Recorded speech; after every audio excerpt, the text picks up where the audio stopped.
stole last night's quotes for this game. Did it feel similar? Yeah, it was great. Great pitchability by Cameron. 3 pitches for strikes. Down in the zone.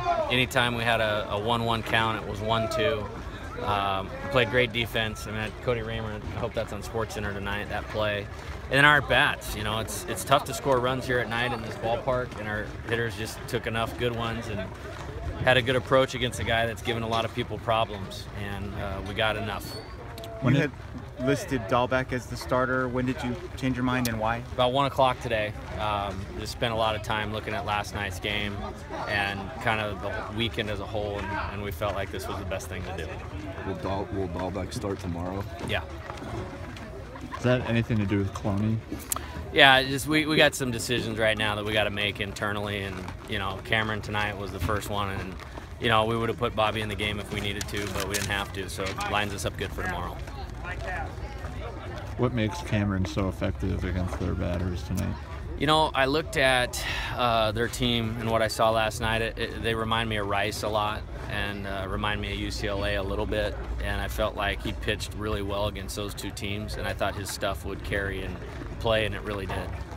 When he gives you 7 innings like that, what are you expecting to get that kind of performance from him? Extremely pleased. Yeah, it set us up good, and Alfonso is going to be a great pitcher here too, and it was good to get him in a game like that and do that too. That was good to see.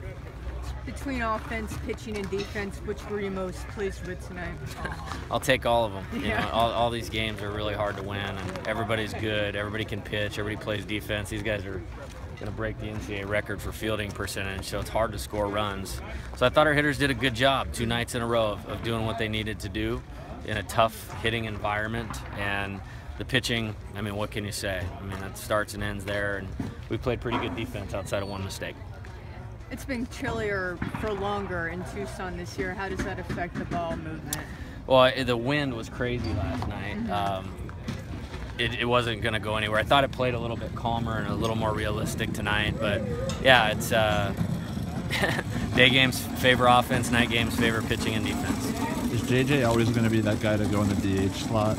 Well, no, that actually is a situational deal. If it was a runner on first and 1 out, he was going to hit.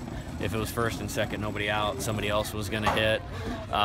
It just kind of depended on where we fell. And then he gives you a 3-for-3 game after that. Spectacular. He's working hard. I mean, that's a name you're going to continue to hear about. You've heard about it already, but he's really evolving into a really good player.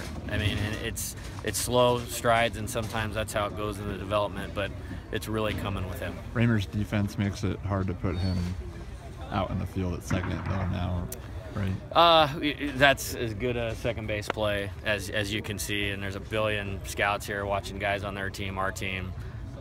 If I'm a scout, that's the guy I'm taking notice of right now. You kind of talked, Coach, in the preseason about how much of a key he was for you as a senior to kind of take that leap. And I mean, he's hitting 364 or something, and he's playing that kind of defense. Yeah. How much of a key has he been? Well, this is a great conference, and if there's anybody playing better than him, I don't know who it is. He really worked hard. We really overhauled his swing in terms of his approach and his mechanics and all those types of things, and it's really made him consistent. And then the defense thing, he's so valuable. I mean, he played second. He can legitimately stay at shortstop. And the leadoff guy, for me, is the one that makes the offense go. And you got to have a good one, and he's more than doing that for us. You have a chance to get back above 500 tomorrow in conference. Do you put any more weight on that than normal? No, we really, this is a grind, and every coach will tell you the same thing. You look at the scores, everybody beats everybody. You can't make too much of one game. You know, we really had 2 good days of practice leading into this, and we're just recommitting to the little things and to the play. And if that's good enough tomorrow, or if it's good tomorrow, we have good players, and there's a chance we'll get a good result. It's hard to get a good result, so just attack it as hard as we can. Do you think what happened at ASU on Tuesday kind of fueled those 2 days coming into this? No, not really. I mean, that's you know, they're a good team too. I mean, you're gonna run into some games where you don't always pitch or play your best, and we got off to a rough start there, and we actually won the rest of the game from like the 3rd inning on. And you know, it's just you gotta take them one at a time. And if it did, I'm glad. I think it refined our approach to get back to who we are, just in terms of staying in the moment and focusing on the play. And it's been really good for 2 nights.